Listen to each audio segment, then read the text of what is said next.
Hi friends, one more mini vlog. ఇది వచ్చేసి Friday evening vlog అండి. ఇది ఇక్కడైతే నేనైతే తొక్క మినపప్పు ఉంటుంది కదా, అదైతే నానబెట్టి కడుక్కుంటున్నాను అనమాట. మొత్తం అంతా క్లీన్ చేసుకున్నాను. కొంచెం అయితే తొక్కతోనే ఉంచేసానండి, ఎందుకంటే ఇంకా మొత్తం అంతా మనం అలా కడిగేసి తొక్క అంతా పారేస్తే ఇంకా యూజే ఉంది. అందుకని అయితే కొంచెం తొక్కతో అయితే ఉంచాను. తర్వాత అయితే దాన్ని అయితే మిక్సీ పట్టేస్తున్నాను. ఇందులో ఏంటంటే సోల్డ్ మిక్స్ చేశానండి, బాబు కోసం వేరే సపరేట్ చేశాను. ఇక్కడ బాబుకి అయితే చదివిస్తున్నాను. ఆ తర్వాత అయితే మొత్తం అంతా మా డిన్నర్ అంతా కంప్లీట్ అయిపోయింది.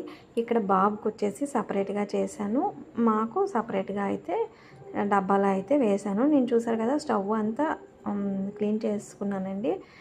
ఇక్కడైతే మాకు అనమాట ఇది సపరేట్. అండ్ ఇది వచ్చేసి బాబుకి అండి సోళ్ళతో మిక్స్ చేశాను. ఈ ఫుల్ వీడియో అనేది రేపు నైట్ అయితే అప్లోడ్ చేస్తాను. Bye bye.